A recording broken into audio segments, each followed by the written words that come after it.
Is Carson Beck a baby rhino? I don't know. Welcome to My Got It Podcast. I'm Jim Wood. In this episode, John Powell and I review Georgia's 49-21 win over UAB.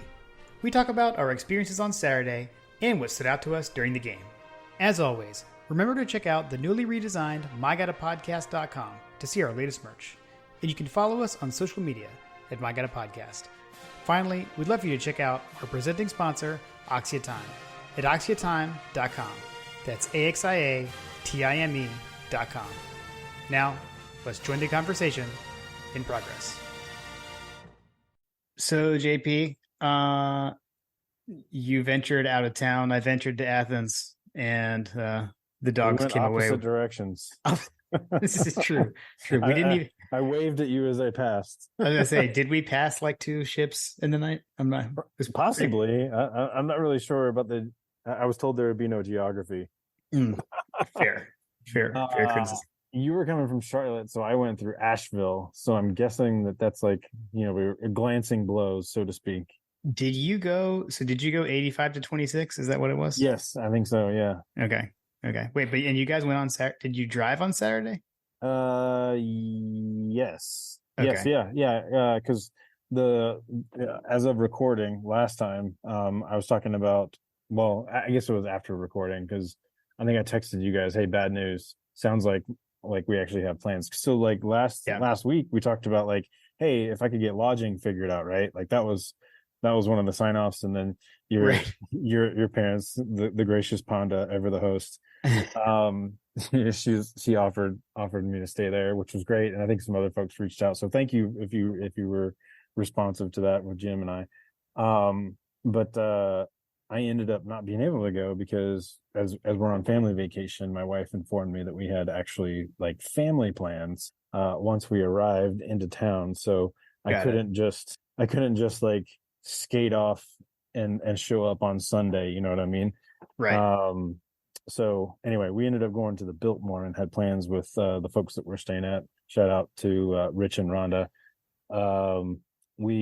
We went straight to the Biltmore actually on Saturday. So we showed up at the Biltmore like right around probably kickoff for the 3:30 games, and did the whole house tour and all that kind of stuff, and then went to dinner. But yeah, I made it back about 30 minutes before kickoff and had no issues. We actually paused it right around halftime, have dinner, caught up. So if I was texting you, there was a gap there where I was trying to furiously to catch up. That's funny. But yeah, so we I didn't get a chance to tailgate, but I was probably popping a top right around the time you guys were on your probably 5th or 13th beer. We'll get to that. Definitely not that many, but I'll explain. Oh, right. Well, I was, I was trying to be there in spirit. Take the boy out of the tailgate, but you can't take the tailgate out of the boy, kind of thing. My wife gave me hell, like, "Oh, you're bringing a beer to the Biltmore." I was like, "What?" I mean, I drank it while I walked down the hill from the Biltmore to the house, did the tour, and everything's fine. Perfect. But yeah, that was my Saturday. So I sent everybody pictures, sent the tailgate group pictures of me and the family walking down the hill, having a beer in my Onward Reserve koozie that you were so kind enough to bring. But yeah, it was a great Saturday. That's awesome. I went with the same koozie from my lineup on Saturday, by the way. Were you hopeful that it was going to be a blackout? I knew, I guess, I was prepared and like sat out on my blackout attire. Even had a conversation with Lily because Lily came with me about like, hey, everyone's talking like I want to wear black. And I have a homemade Them Dogs As Hell sweatshirt that's black. It's like it's not the one that Stetson had, but it's black with red lettering. And she had it on in the morning, but then she changed, and which made Kim happy. Because Kim was like, she changed into a sweatshirt with no swearing on it, so that made Mom happy. Yes, she went with you need to get her a family approved version. I know I should. I'll do that. Yeah, it was mine. She borrowed my black sweatshirt, so she went with just like a red sweatshirt Nice. that she got from her grandparents. But yeah, so no, yeah. I mean, I wore black. I know actually. I posted my like pack up gear on Twitter like I usually do, and I know someone responded and asked commented, "There's a whole lot of black you got laid out there. Do you know something?" And I was like, "No, like, I know they're not going to wear black." It was discussed Hashtag inside sources. right, yeah, exactly. And then it was discussed at the tailgate. I think Bobby Wilson was given some grief by some folks. I know like Adam was giving Bobby some grief, like you told me it was going to be a blackout. It was pretty funny. It would have been a good one. It would have been. It would have been. But yeah, so Lily and we probably didn't pass you because we left pretty late. I let Lily sleep in. I was like, you know what? It's a night game. Let's just sleep in. We'll just go when she gets up. So that's what we did. So we got there a little later. Didn't like my dad had just had surgery, so didn't want to bother too much. So we stopped in with them, had a visit, sat, watched the end of the 3:30 or the end of the Florida State Clemson game. We watched the ending of that, went into campus, and then just kind of meandered around. Did lunch at Little Italy. Was a major win. It was awesome. So that was Lily's. Lily had never had Little Italy, so I introduced her to Little Italy. Bro, like Carter had Little Italy when he was like 3 years old. Yeah, she had never There's had a picture of Carter walking around North Campus with a box of Little Italy. Oh man, dude. He's got his little frat shoes on, he's got his hat on, he's got like a mullet going on, like he's like 3 years old walking around North Campus with a box of Little Italy. She loved it. Shocking. Shocking. So really. Did that. We tried to go meet up with some old friends on North Campus. I didn't want to show up empty handed. So I stopped at the miniature Target that's like on Broad Street underneath that apartment complex. It's basically where Munchies was when we were in college. Although Munchies may have been something else by the time you got there.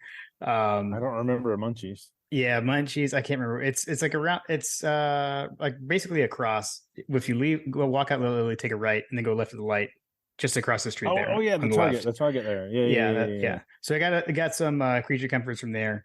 And the people I was looking for are usually on North Campus. They weren't there. So, but it was so late, I couldn't make it down to the South Campus. We had talked about trying to meet up with friend of the show, Tim Riley, and Patrick, but they were on South Campus. And so went up and met up with Hug Dog for a little bit before we went into the game. So that's where I saw Bobby and Dwight and Adam. So it was a good time. It was a good time. Always a good day when you run into Hug Dog. Yeah, it was good. Good fellowship. Hung out for a few minutes. We got in the stadium really early and got to sit. We watched everything with the band. Watched the whole pregame, everything. It was good. That's awesome. That's awesome.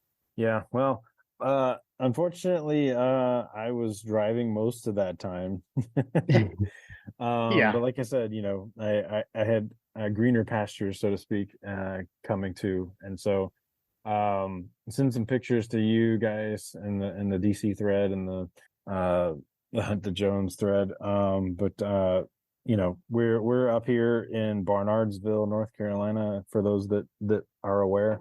Give me a shout out if you're in the area, because I'll be here for a couple more days apparently.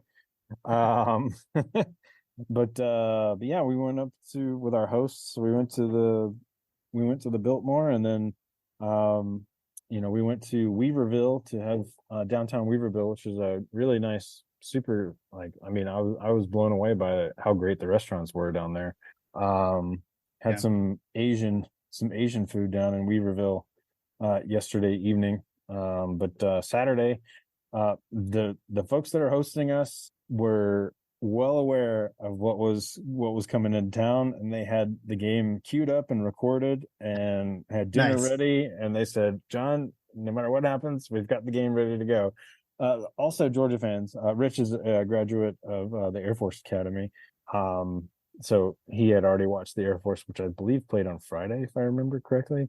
But anyway, we had the game queued up at their house, ready to go, and we watched kickoff, did the whole nine.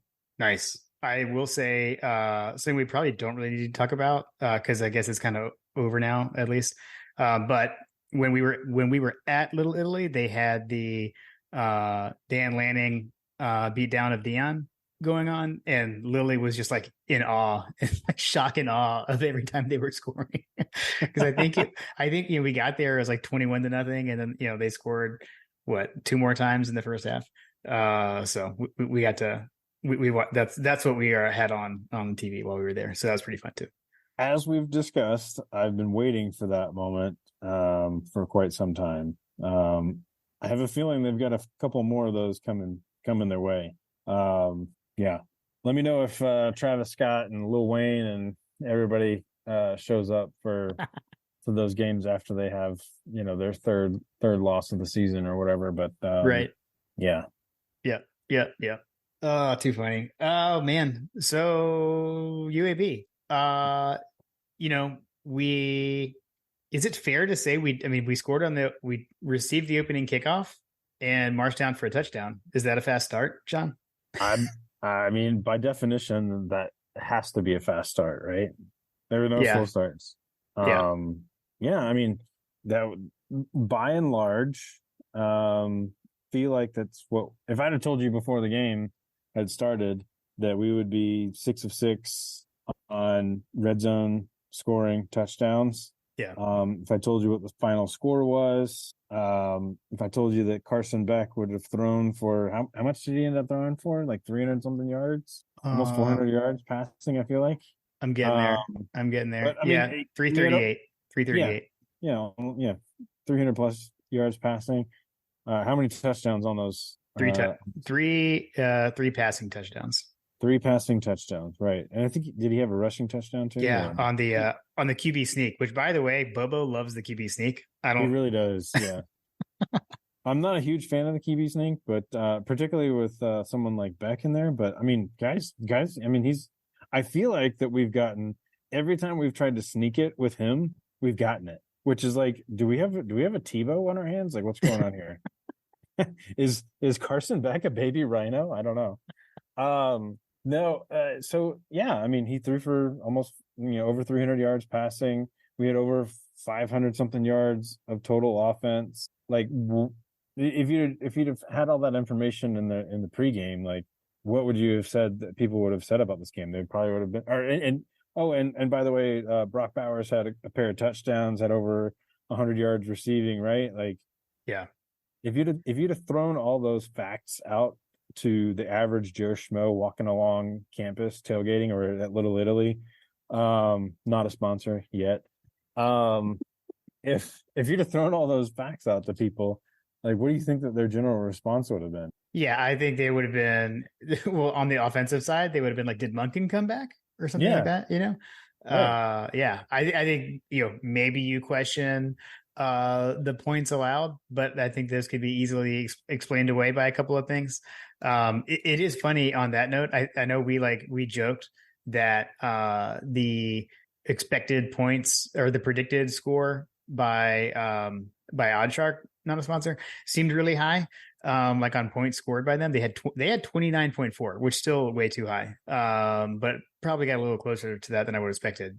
But offensively, heck yeah, man. I mean, only the guy who sits behind me would disagree with that, John. Yeah. Was it the same guy that was telling, like, he was yelling at you about, and by the way, like, we had how many yards on the ground did we have? Rush yards in the game, we had, let's see, 193, 188 net. Yeah, almost 200 yards rushing. Yeah, like seriously, like throw that on top of the fire, right? Yeah. Like if the guy behind you has been screaming about why are we running it up the middle? Why are you running the ball, Bobo? We need to throw it. We need to air it out. Like, bro, like if you're complaining about Bobo after this game, you have Bobo derangement syndrome. Period. End of story. Like, bro, pack it in. You're done. Like, yeah. I can't even with these people. Agreed. That was my complaint. I don't want to take too much time on guy who sits behind me, but like Please, when you let's there. when you're scoring that many points, like what do you really have to get upset about? Yeah, yeah. So No, I mean, yeah, you had a garbage touchdown. You had another touchdown where we gave him like a short field. Like yeah, you could, like, there's definitely like bones that you could pick on the defense. Like, why yes, are we, why are we giving up that kind of, why are we playing so soft? But at the same time, like, I don't know what I expect them to do when they're missing Bullard, they're missing Michael Michael Williams, right? Like, yeah, yeah. I wish he was sick. So quote unquote sick, which yeah, I don't know I what's think if going you on follow Dog Central if you want the real story. there. Nice. Um, but yeah, we're still missing our number one receiver, which Jim, we keep winning these games without these receivers. I keep hearing over and over again that if you don't have your receivers, that you lose these games. So like, where at some point, like, when Yeah. does that get completely vaporized? Mm. Yeah. I've this just in. I'm being told it's different if he's been out since the beginning. It only counts when you lose him late in the season. Yeah, and like I saw someone earlier today say like, oh, it's because of your strength of schedule. Yeah. Yeah. Whatever. Um, Last I checked, we have the only undefeated SEC teams left on our schedule. yes. True story. True story. Still true story. Just Um, saying. let's see. With the fast start thing, I did like, I mean, we saw something different, right? I mean, we came out throwing. I got super excited just on the first play of the game. First play of the game, we took a shot. 8 straight passes called by Bobo before we called a run. Okay, I'll let you finish, but I'll definitely want to circle back on that comment because I definitely have some feelings about some of that. Keep going. No, that's what I want to talk about was how we started that game, how we came out throwing. What? Okay, okay. So if you want to pick some bones about Bobo, let me put myself in the crazy person behind you Okay.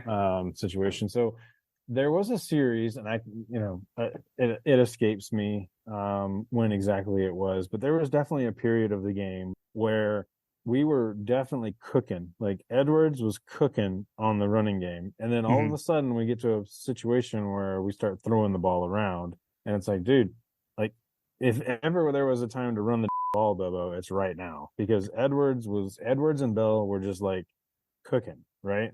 Okay. And I kind of got mad that he started throwing the ball around. And I remember I tweeted it out. I was like, just run the dang Edwards or something like that. Yeah, there were definitely a couple of points in the game where I wish that he had called some more running plays. And After running it. yeah, Yeah. I think the thing to remember there is the long con theory and right. and that we're using these games. We're like looking for situational things we want to work on in games like I agree. this. Yeah. So I think you could see in this game we were really working on stretching the field, getting some of the vertical passing game going.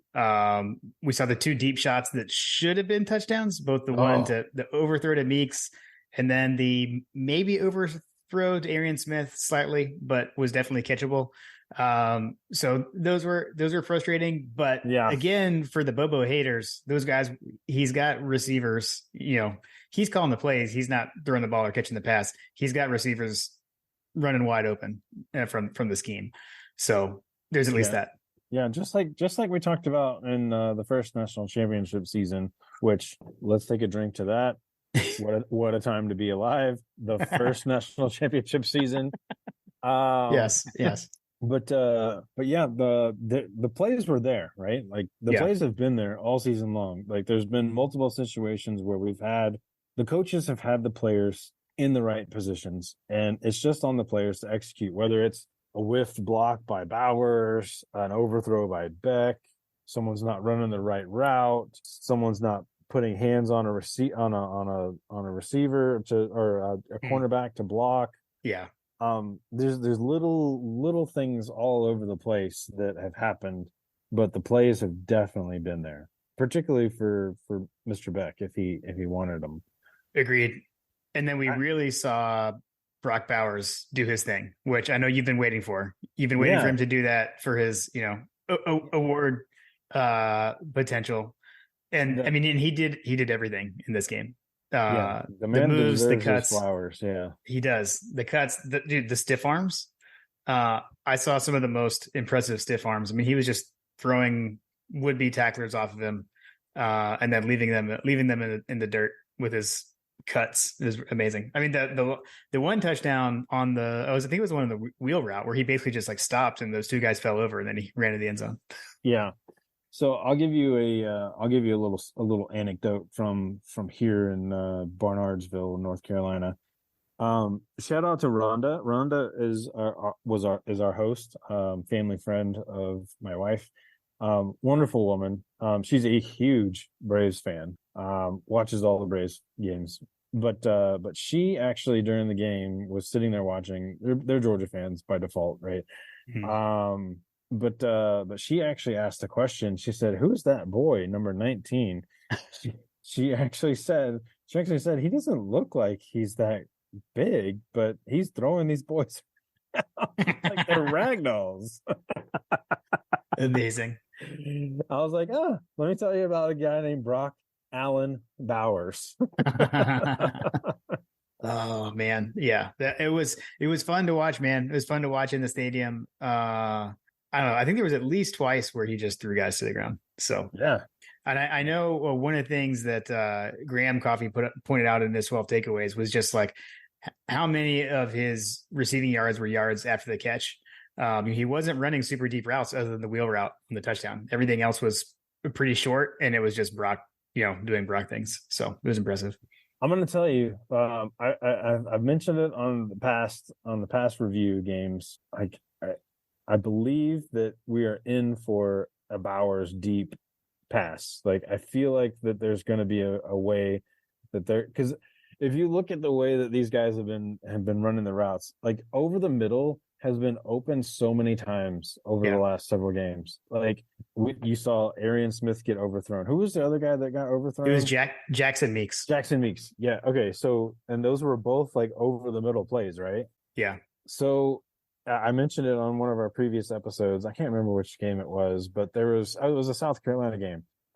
There was definitely a formation where like Bowers was swung out wide. I want to say it was an empty set, but like there are different looks that I feel like that Bobo is getting that I feel like that at some point he's going to hit Bowers on a seam route or a drag route. I don't know, whatever, however you want to call these plays, but like at some point Bowers is going to be going deep over the middle, one-on-one with either a safety or a linebacker, and he's going to get behind someone, and it's going to be for a big gain because I feel like that had he been in those situations for like, was it the Arian Smith one that he kind of dropped? Like, or I mean, you say he dropped, like he definitely got his hands on it, right? Right. Yes.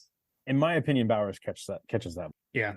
Yeah. I don't know if Beck got enough air under it. He definitely didn't get enough air under the one to Meeks. That was the problem there. But then he put air under to Arian. I think it kind of floated to the middle a bit. I'm not exactly sure. But yeah, I mean, Smith got to it. He touched it. But both of those were coming right at where we were sitting. So, and both of them, there was a big, from the crowd, because like you're just ready to jump up and explode on both of them. So. I mean, it's been there all season long. Like we've seen it a couple of times where it's like, oh well, you got these guys running by themselves. If you throw it to them, it's a walk-in touchdown. Yeah. For sure. I don't know. I feel like that. I love the fact that they're trying. And to your point, like I feel like that you were correct because it felt that way to me. I'm like, dang, we're really letting it loose, aren't we? Yeah. And here's a couple of things that I'll say about that. So with the deep passes, so I've been calling for it all season. We've talked about it on the podcast. Like, why aren't we taking shots? Why aren't we doing these things? And I feel like that they're easing into what this offense is eventually going to morph into, because by and large, the last 4 weeks have been practice, for the most part, working in people that have either been hurt, working in a quarterback that is new, working in offensive linemen that are filling in for people that are hurt. We're rotating guys around, all these different things. Running back's been hurt, wide receiver's been hurt, everybody's been hurt. Corson mentioned to Kirby in the pregame that this is the most injured that our team has been since Kirby has been at Georgia as a head coach at Georgia. And I would actually say that this is probably as hurt as Georgia has been in, I would say, probably 10 years. I mean, it's unbelievable. I mean, if you go down the roster and look at who's hurt, and you were to translate that to the 2000s when Rich was here, if I was reading this injury report, I would sit here and be like, oh man, we're going to lose every game. Like what the heck? Like, Right. but that just speaks to the depth that we have under Kirby, and it speaks to you, the recruits out there. Like, good Lord, if you're a recruit listening to this, like, please, like, just recognize, like, there's going to be opportunities for you. And if you're a dog, you're going to get an opportunity. Yeah, absolutely. But as far as like the deep shots though, like, I mean, they're there. Like he's trying. What I'll say about the deep shots in and of themselves is that Beck, there were several points during the game where it was very clear we were trying to go deep. Like he wanted to take shots, but Beck was holding on to the ball for an incredibly long amount of time. And that's a long, like I've joked about this on the podcast. Like I would love for someone that's much smarter than me, that has much higher means than I do, to figure this out. But like, I don't know. I feel like that his release, like the time that he takes the ball to the time that he throws the ball, that if you were to take a stopwatch and clock it, like just look on average, like how long does it take Beck to get the ball out of his hands? I feel like it's an absurdly long amount of time. I need to look it up because you've said this, John, and someone commented on it somewhere, and I'm totally blanking. I'll look for it and I'll send it to you. And then maybe I'll tweet it whenever I find it. But someone did either talk about that on another podcast we listened to, or I read it somewhere. And he was getting rid of the ball faster than you would think. I'll say it that way. I don't know that it was like as fast as Stetson, for example, but it wasn't like super long. I'll see if I can find that though. So that's the comparison though, right? Like, right. So a couple of points, like there was a situation where like he took a sack. And it's not the first time it's happened this season, but like on the replay, I was like, guys, look, this is what I'm talking about. Like he's taken 1, 2, 3 steps, and then it's like 5, 6, 7. Like throw the ball away. Like you got to get rid of the ball. Like make a decision whether or not it's and then like he eventually like he tucked it and tried to run, but by that point, like there was nowhere for him to go, and he ended up taking a sack. Yeah. So like you have to have this internal clock that's like, okay, if I take a 3 second drop, and if I'm on 5, 6, like my ball's either out or I'm taking off. You know what I mean? You gotta run through your progressions. Maybe I'm being too critical, but that's just how it feels. Like if you're like really being critical of the quarterback play and Bobo and blah blah blah blah blah, like at some point it comes down to like, hey, we wrote these plays up. Like I can't imagine that Bobo's telling him to sit in the pocket for 5, 6 seconds. Yeah. It's not that long. I promise you that, but right. Whatever the case is. No, but that's what I know what you're saying though. Cause sometimes it's like, you're like, I feel this way, but you want to see the data to like confirm or disprove. Exactly. And it'll make you feel, I'm going to tell you, it's going to make you feel better. I'm just going to, I'm sure that it'll make me feel a little bit better, but I want to see some comparisons. Okay. Like, okay. Yeah. Him versus others. Tell me like, oh yeah, Carson, he's got like, it takes him 3 seconds to throw the ball. Okay. Great. That sounds pretty good, but like, what is it compared to like a quote unquote elite quarterback? Right. Like, what are the release times for Stetson in his 2022 championship run? And what was Stetson in 2021? Like, what was Jake Fromm in 2019? You know, those kinds of things. So like, yeah. I'll find it. I know I saw it and I forgot to send it to you, and I'm kicking myself. So I'll find it again. I'll send it to you. Right. So, dog stats. Maybe it was Josh. For all I know, it was Josh. That's why I'm trying to. That's why I'm like, or dog quant. I'm like, why can't I remember this? All right, why don't we take a quick moment to remind everyone that season 4 of My Gotta Podcast is presented by Oxia Time. So Oxia Time is a custom watch company. They make Swiss timepieces. You've got to check out their 2021 and 2022 Georgia National Championship collection. They've got multiple designs for each championship team with multiple color schemes, designs, watch bands, etc.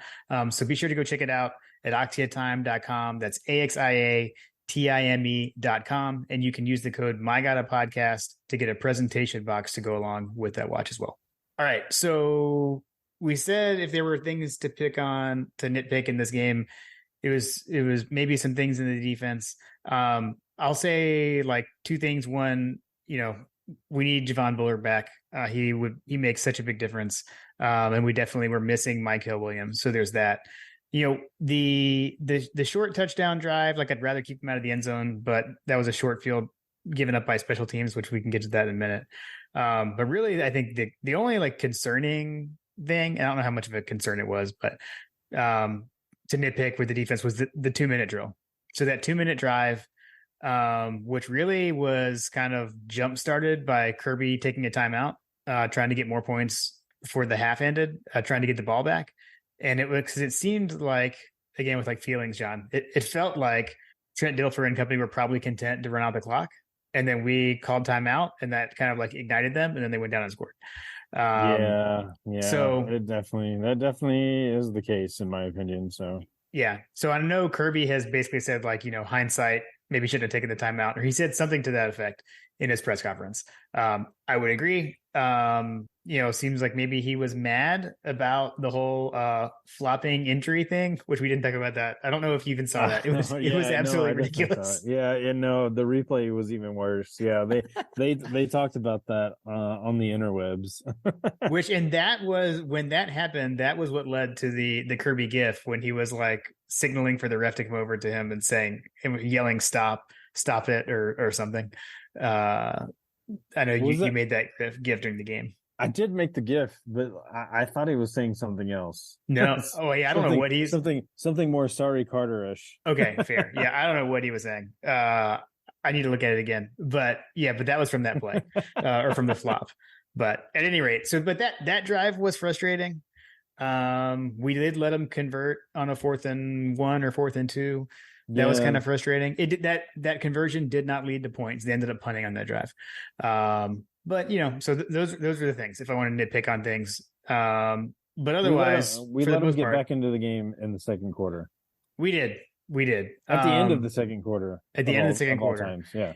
And then really, and then like throw gasoline on the fire. We fumbled again on special teams. So 2 special teams fumbles in the first half, 1 on punt return, which led to the short field for their first touchdown. Then, we had the timeout. They get the 2-minute drill. They score the touchdown, and then we fumbled the kickoff.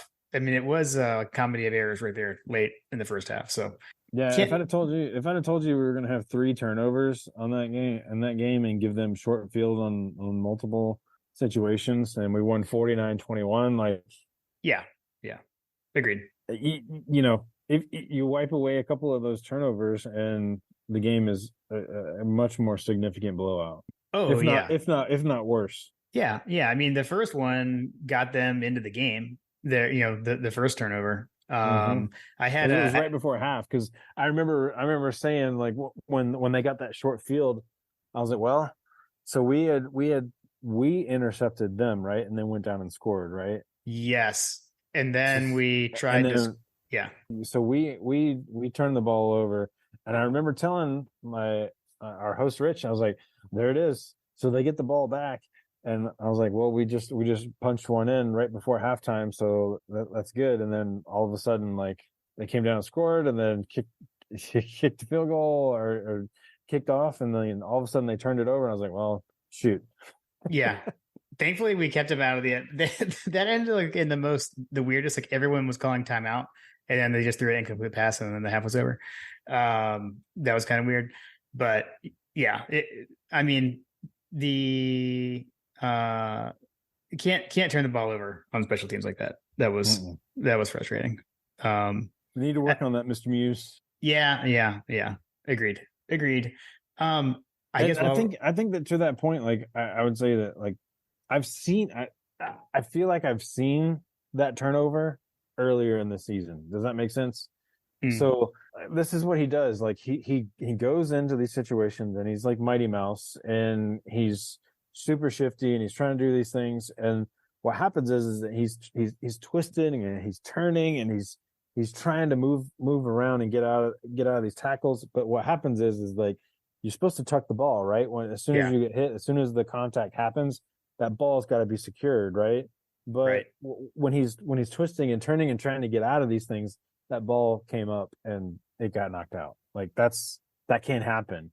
Yeah, agreed. I'm sure he's getting that drilled into him this week. Agreed. Like, at some point, it's not worth the risk of fighting for those yards, right? The 2 yards, down. Yeah, exactly. Yeah. Yeah. And I think the same thing basically happened with Bell. Although, I mean, Bell got hit, it was a weird kind of squibby kickoff. Bell's not really expecting to return the kickoff there, but similar thing, fighting for yards, and he got rocked pretty hard to cough that up. So, but yeah, I don't know. And actually, I guess really the big thing though from this game was the graphic they got flashed up late in the game on the best head coaching record through 100 games at an SEC school. So Kirby, 85-15 in his first 100 games, better than the likes of Bear Bryant, Nick Saban, Vince Dooley, anyone. So I did figure something out. I was really confused because they kept saying that it was had passed Bear Bryant's winning percentage and then Nick Saban's record for on-field wins. And I was like, why do they keep saying on-field wins? Like, what are they talking about? And I think it had to do with, I think technically Bear Bryant had the best winning percentage because he had a bunch of ties. But Saban had the record for most wins in the first 100 games, and Kirby bested both of those. So, yes, he did. So that was pretty sweet. Yep, it's gonna leave a crater in the hearts of the Alabamians out there. Yeah, for sure, agreed. Let's see. You want to check in on coaches over unders? We don't need to do it. Hey, I'm only ahead by one. So I went 6-2. I've got a slow start. I went 6-2. You went 5-3 in the game. So I am now 20-12 on the season, and you are 19-13 on the season. So Coach Trill, thanks again for tracking those, providing them to us and tracking them for us. Appreciate it. And then bonus, Coach Trill supplied me with my question that I submitted to Bulldog Brunch on Sunday morning as well. So shout out to Coach Trill for that. Ooh, shout out. Let's talk about Bulldog Brunch. You want to talk about that? Yeah. Well, so again, shout out to the bacon wrap shrimp. So shout out to the Hug Dog. Jason, thank you again for getting us set up with that. So yeah, so Lily and I Sunday morning ventured to the Hilltop Grill, which opened the night David Green. No, I was kidding. We've all heard the ads. We went there. We actually got set up in like a 2-top table, like literally right next to where JD and Kevin Butler are recording and doing the Bulldog Brunch. It was pretty epic. They had some technical difficulties. So for those who listened to the Bulldog Brunch, they couldn't take calls. So every week, Killer, who is a lovely lady from Kennesaw, is always the first to call. And, she was like, hey, Kevin and Jeff. And, started kind of in her usual thing, but then she's like, I can't hear you. And then like, they talked to her, and then she said, hey, Kevin and Jeff again. And JD was like, are we stuck in the loop? Like, what just happened? And so anyways, they couldn't take calls. So what they ended up doing was they asked folks in the audience if anyone wanted to ask a question. So I had like brain freeze and texted you and Coach Trill and outsourced. Did you guys have any questions to ask? And Coach gave me one. So I asked that, which they said was a great question, and they really liked. It was actually something we talked about earlier. The fact that we had started off with 8 passes and that Bobo would seem to run to set up the pass under Richt, but in this game, maybe we passed to set up the run. And what did they think about that? And Butler actually said that he felt like Kirby had challenged Bobo to attack the defense early and to attack vertically. So I thought that was an interesting answer. But aside from that, you want to hear about the food, John. So we did start off with the bacon wrapped shrimp. It was excellent. Lily got a steak sandwich with fries. It looked amazing. That's a big, bold strategy, Cotton. It was both her brunch and like actual lunch. She took the rest of it to go and ate it in the car on the way home. Nice. And then I got steak and eggs. So I had steak with eggs over medium and the red mule grits on the side. Obviously, did you get the bacon wrapped shrimp? Yeah, that was the appetizer. That was the appetizer. Yeah, and they were excellent. And I can confirm that when they talk about eating the bacon wrapped shrimp, they actually do eat them during the show. In case you're wondering, during commercials, obviously, because they're professionals. But I mean, what better way to kick off a Sunday morning than eating some bacon wrapped shrimp? It was pretty cool. I actually met a listener. I met Scott Green Scott had gone to his first ever Bulldog brunch, and spotted my hat, and we struck up a conversation off that. I was wearing what you're wearing right now, John. I love it. Yes. The white I got a podcast hat. I was actually wearing that shirt too. You're actually wearing what I wore to the Bulldog brunch. Yeah, I'm wearing your attire. This is what I brought. Yeah, I brought the light up Sanford.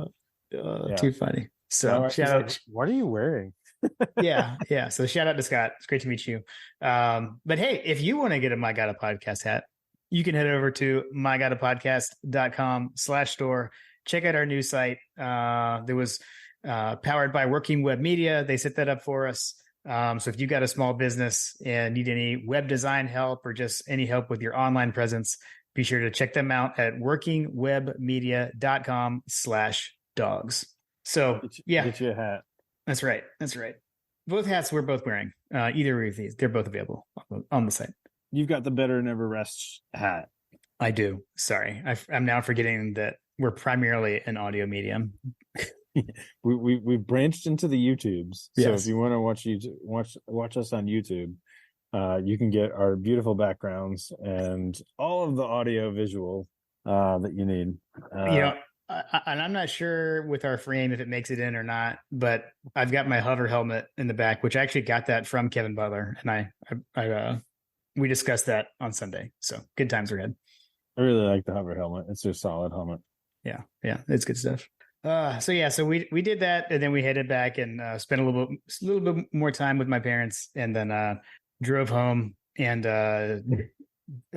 wrapped up the weekend by replacing tires on Ella's car, because in the middle of the game I was getting texts from Kim, our oldest daughter, had got a flat tire during the game, actually Saturday night.